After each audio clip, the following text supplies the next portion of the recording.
Good morning, students. Today we are going to start second part of the chapter Lost Spring by Ernest Jung. Lost Spring by Ernest Jung is a description of those poor children who are condemned to poverty and a life of exploitation. Means poor children. They are forced to do. They are forced to do child labor and somewhere doing involving in child labor they lost their childhood. Actually, the title suggests us lost spring. We all know very well that spring is the season of bloom, and among all seasons, spring is the best. Spring is the best season. Spring is a metaphor of childhood. Fine. Spring is a metaphor of childhood and is associated with every child at the beginning of a bright future. Childhood is associated with innocence, physical stamina. See, you all have more energy than your parents. Fine. And it is also the stage for gaining skill, knowledge as you are studying, learning, and going to school. But for poor children, this childhood is nowhere in their life. Means this spring is nowhere in their life. So in my first video, I have already explained you about this that Ernest Jung is an author, columnist and journalist, and she belongs to an aristocratic family.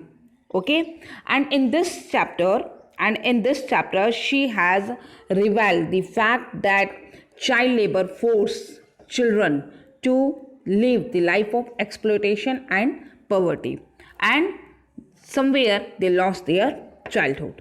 Fine. So the first we have the two protagonists in this chapter. The first protagonist is Sahibi Alam. Fine.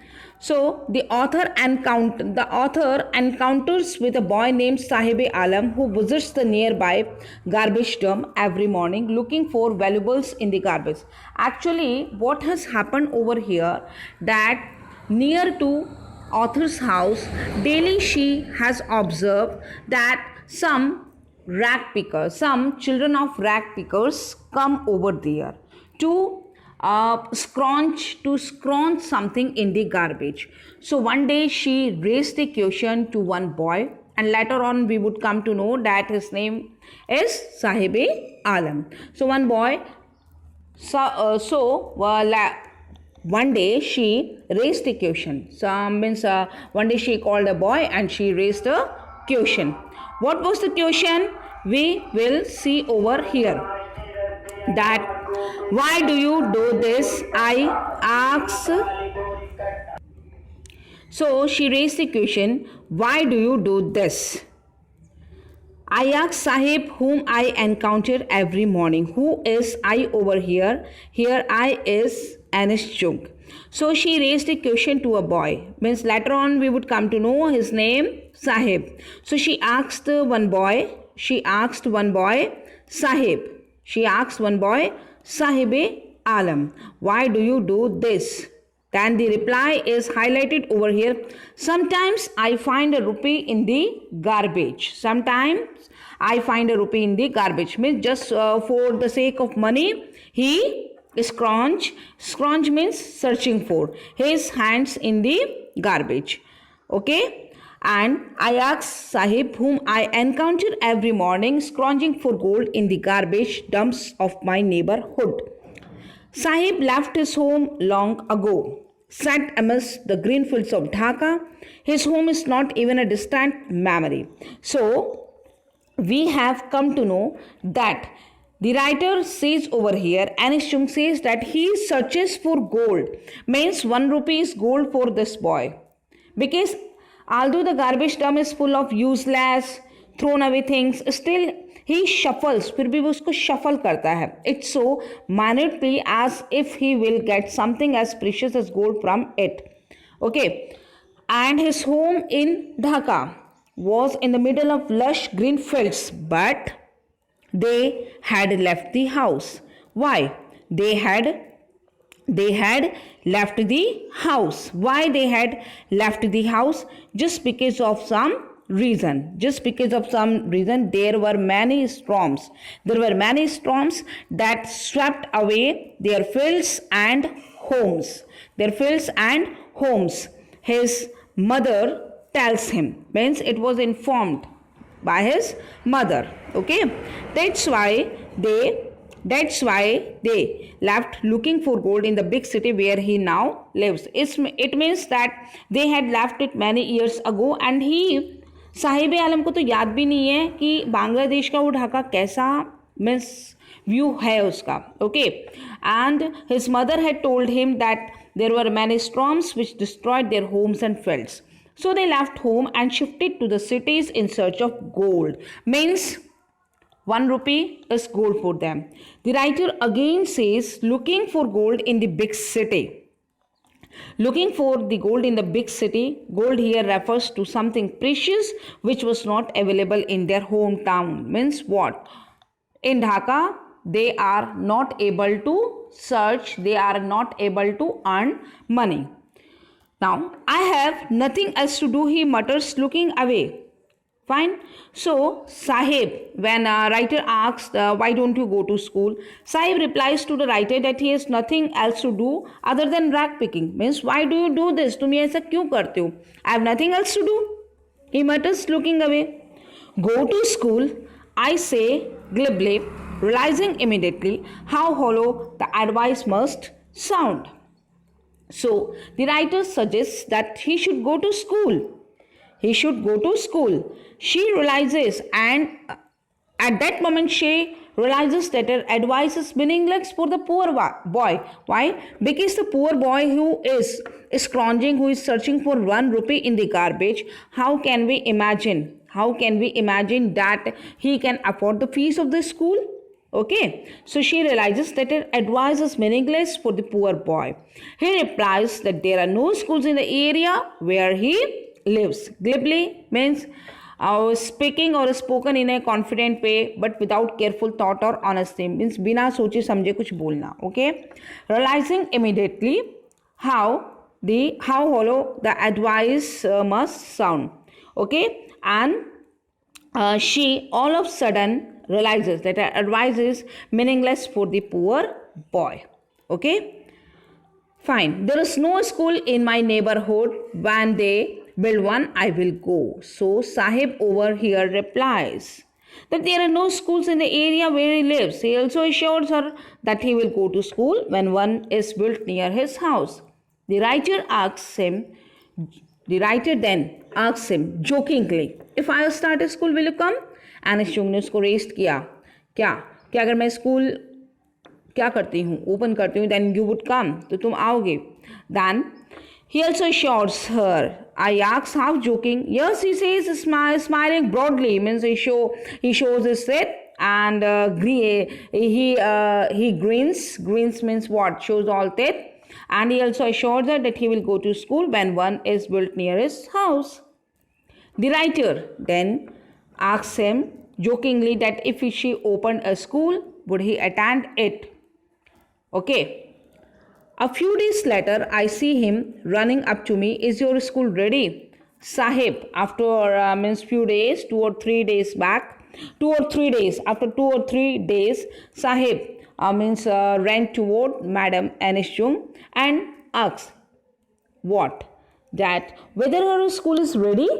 Whether her school is ready, आपका school तैयार है.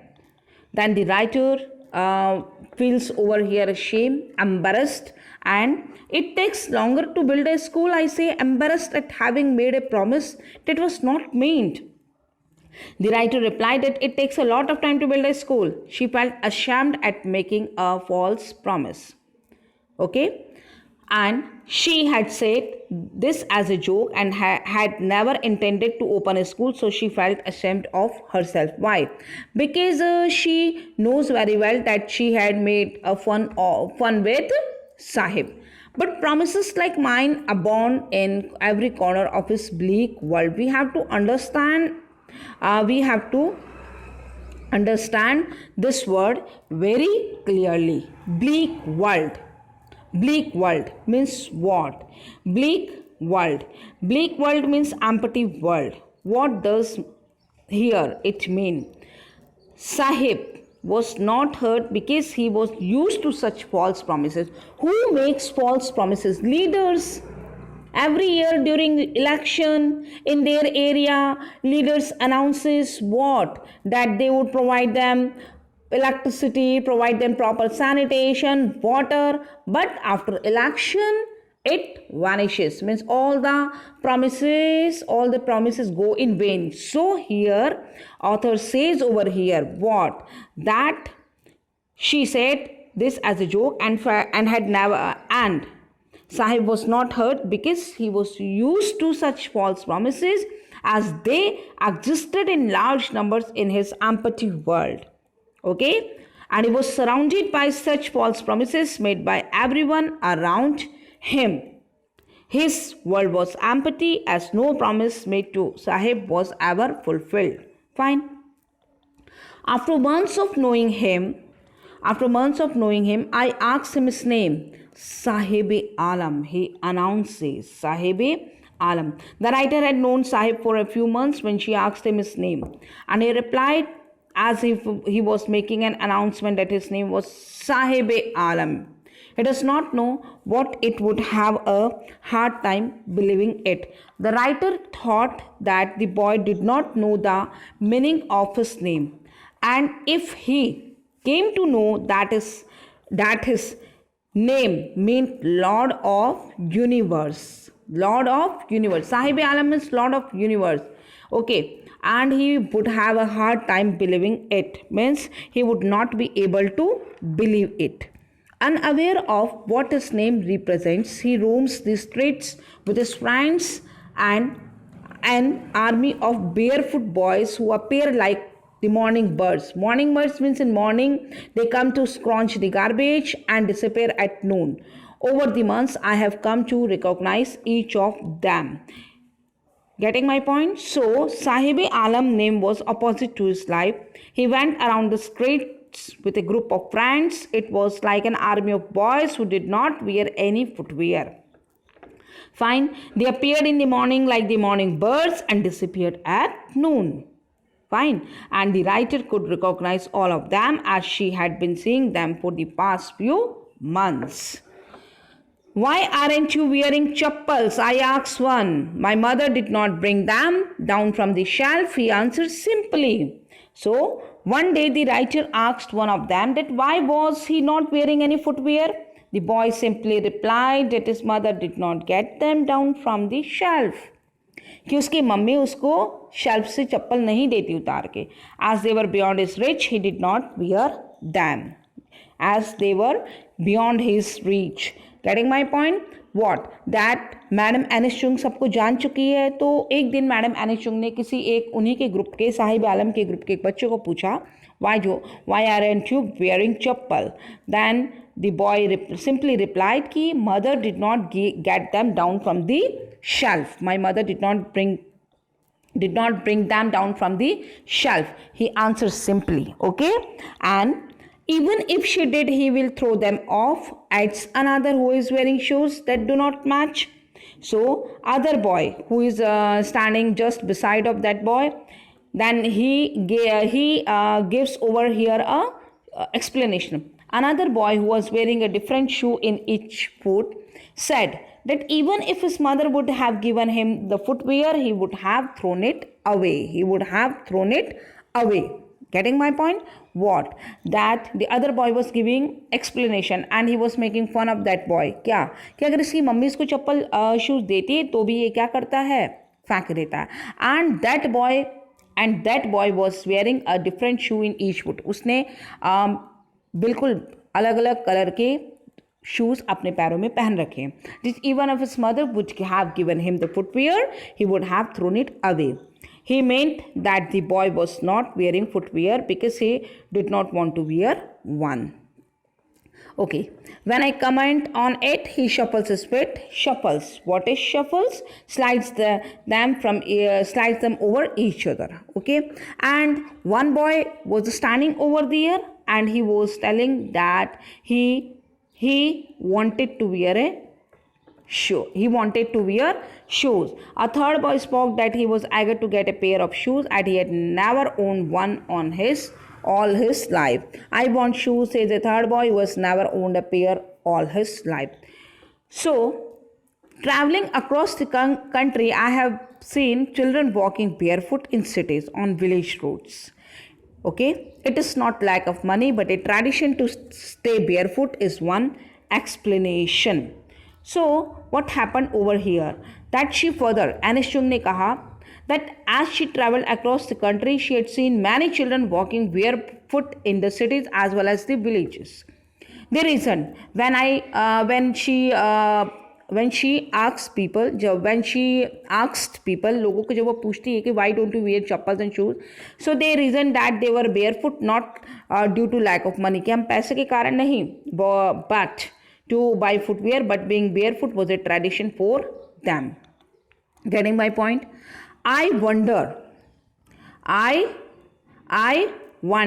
So we have already complete up to here that Anis Chung encounters a boy named Sahibe Alam, who daily comes to her near her house and scrawns something in the garbage, puts his hand into the garbage. Then Anis Chung has conveyed us that all this boy is an army of barefoot and they come in morning and then disappear at noon. Then Anis Chung has started conversation with the boy and she has started conversation. She asked him, why do you do this? And then she advised him to go to school. Then we have come to know that Anis Chung one day asked the question to a boy that why aren't you wearing chappals and all. Okay, so this is the chapter up to here we have completed. Now in my next class I'll explain you that what is the reason behind not wearing chappals. Thank you. Have a nice day.